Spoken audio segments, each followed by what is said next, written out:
when it comes to sustainability, it's not the US or the Europe or Japan and China.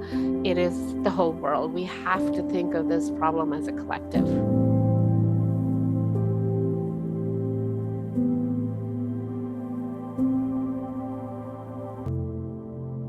Welcome to the Ojo-Yoshida Report podcast. This is the Chip Manufacturing Sustainability Edition. Our guest today for this deep dive edition is Mousumi Bhat. She's Vice President of Sustainability Programs at the industry group Semi.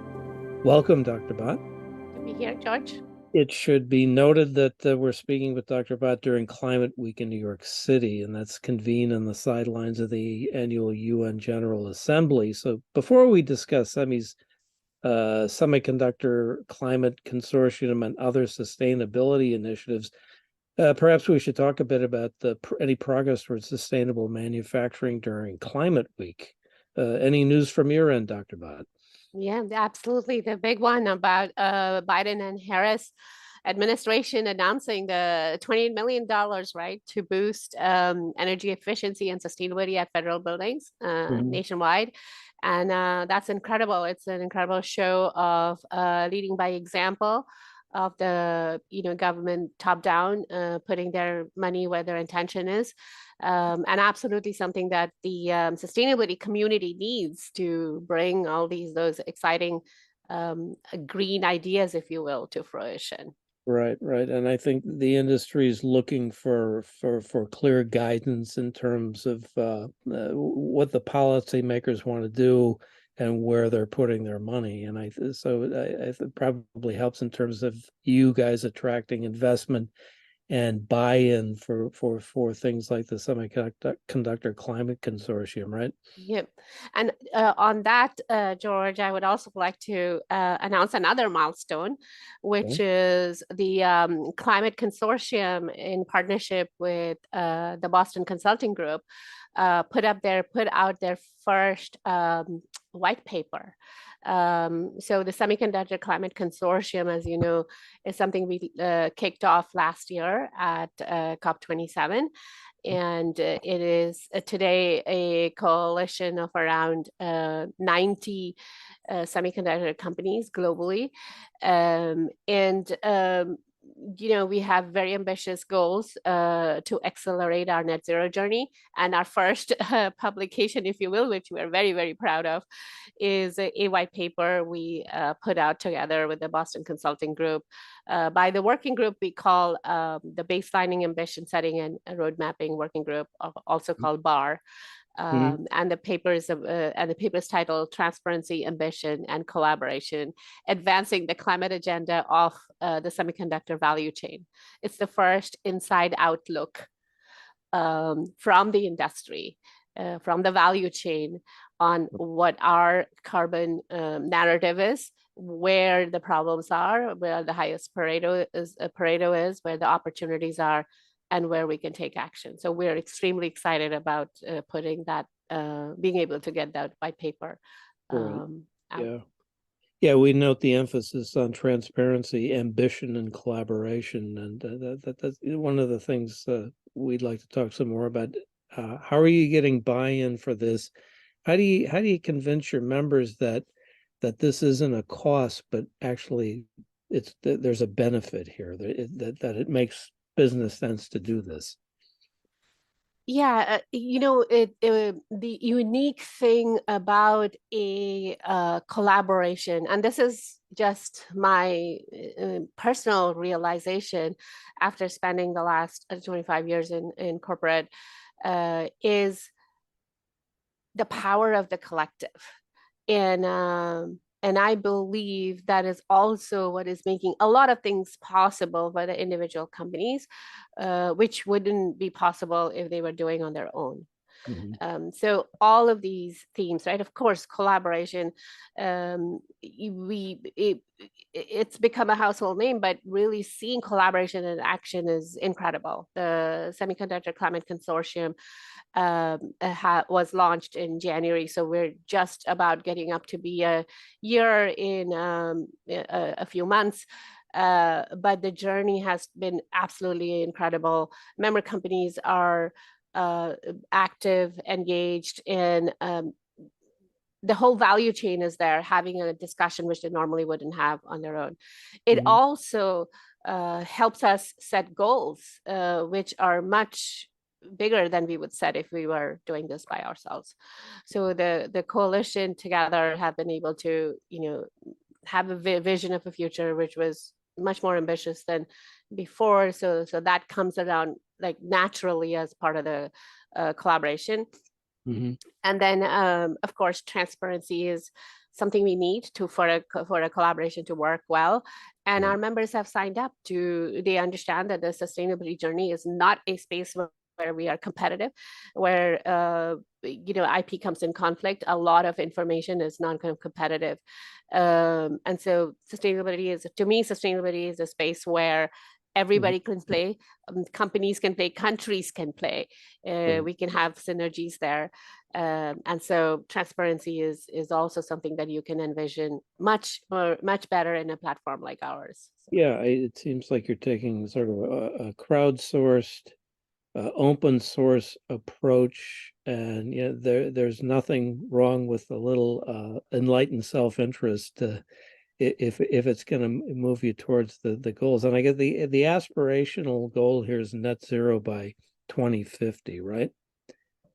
One of the things that struck us in the report that came out on September 20th was this really big number on the demand side. 63% of the carbon greenhouse gases emitted by device users. And one example I think would be data centers, which are pretty well known data hogs. I think one estimate says that data centers account for like 2% of U.S. electricity use. Are you in a position to address that? I think clearly you're working on the supply side. What about the demand side? And we are actually, the short answer is we are. In fact, addressing the emissions, which forms our largest footprint, is our first large initiative, if you will, that we are launching. So if you do refer to the paper, which we put out together with Boston Consulting Group, you'll also see that not just that the device uses 63%, but if you look across the value chain, there is a theme that continues and is consistent. So our largest Pareto is low carbon, can be addressed with low carbon energy. So we are putting focus from the Climate Consortium in addressing energy sources. So there are three big pillars. One is around access to low carbon energy. The second is about acceleration of adoption of low carbon energy. And the last one is around discovery. I'm going to start with the middle one. The middle one basically refers to whatever low carbon energy comes in on the grid. That is, the IEA plan, the International Energy Association's plan. We want to make sure that we're adopting, our members are adopting them. So we enable that process. So that's number one. The second piece, which is the harder piece, is actually the first and the third pillar, which is access to clean energy and discovery of new energy, right? Of clean energy or new innovations.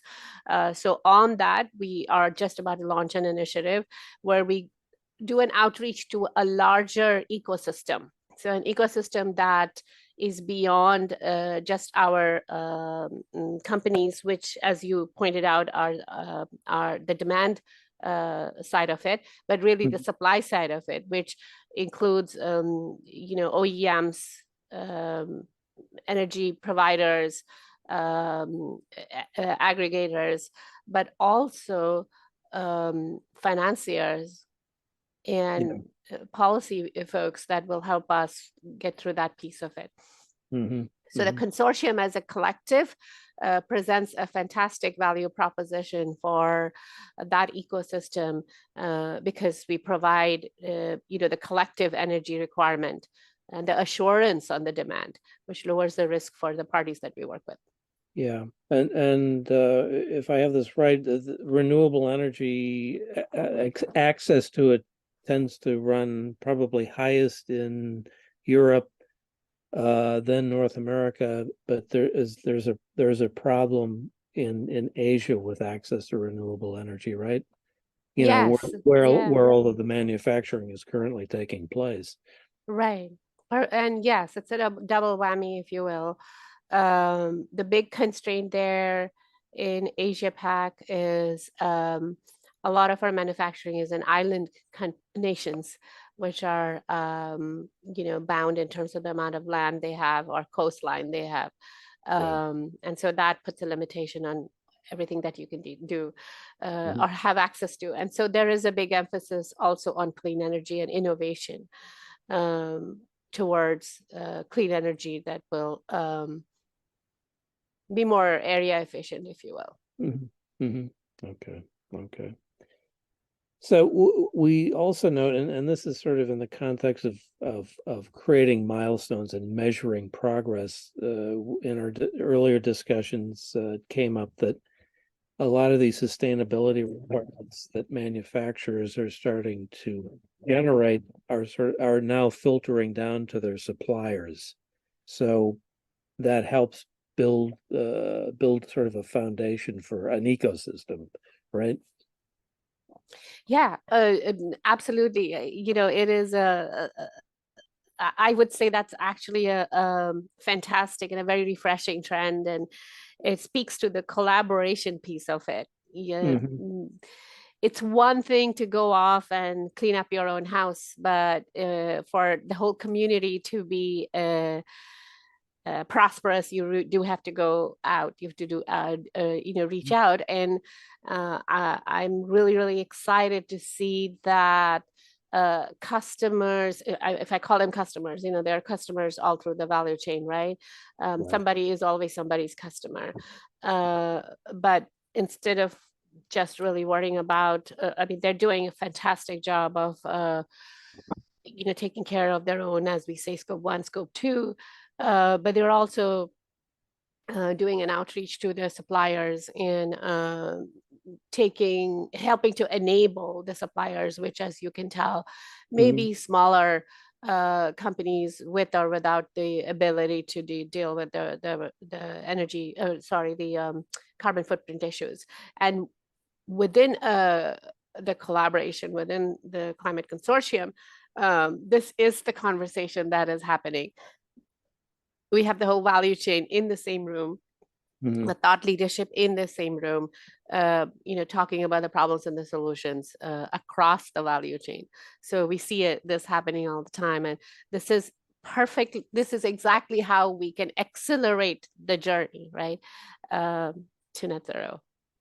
Hmm. Hmm. So, so I guess the other thing we wonder about is what's next and how do you measure progress? Fantastic question. Yes. I was very inspired by John Doerr's book on speed and scale. And John Doerr talks about, The venture capital. yes. Uh, besides that, in the book, he talks about OKRs, objectives and key results. And he Hmm. talks about OKRs in reference to how we address the climate problem.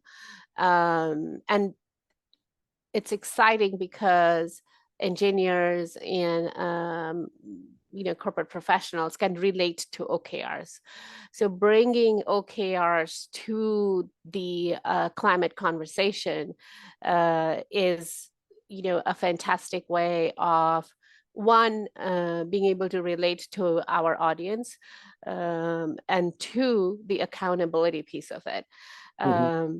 So one of the key initiatives that we have within our BAR group, our baselining, emission setting, and road mapping group, is exactly that. We want to be able to come up with a report card, which basically sets the short-term and the long-term goals. We have a long-term goal, right? Which is net zero by 2050. And most of us are not going to be here in 2050 to see if that happened or not. So we are setting short-term. But our kids will be, so that's Right. the So, problem. and we don't want them to, be unhappy with what we left behind for them. So, Yep. so we are setting up a report card which goes through and sets short-term goals across the different years up through 2030. That is our ambition right now. And that process is happening as we speak. And as you probably may have seen from our website, we have working groups. We're organized through working groups. There's the Scope 1, Scope 2, Scope 3 working group. And there's an ambition setting working group, as well as a reporting standards working group. But for Scope 1, Scope 2, Scope 3, we're coming through and saying, what is our aspiration? And once we set up those OKRs, of course, you go back and talk about how do we enable it. Our governing council also recently had a strategic meeting, because we are winding up the first year, to set the vision for the next 3 to 5 years.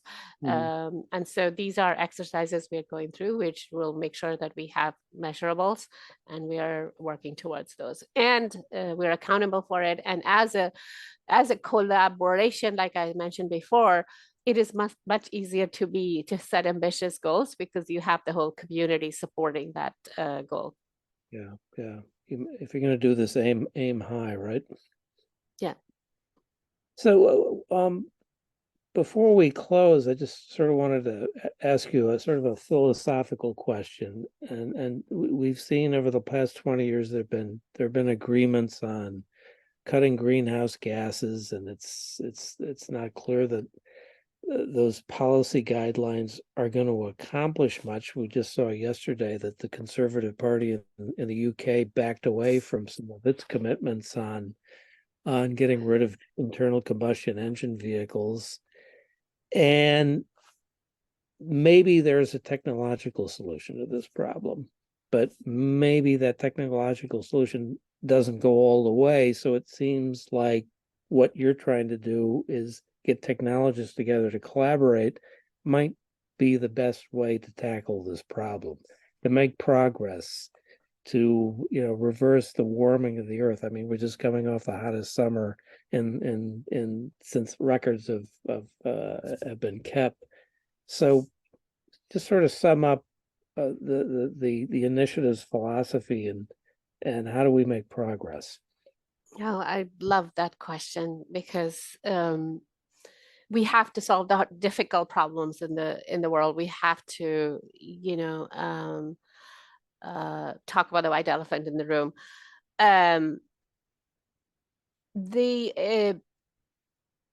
If you think about, I will talk about it from a government perspective, or as I heard yesterday in one of the panel discussion, the supranational perspective. Right. Is we all want to see a greener world,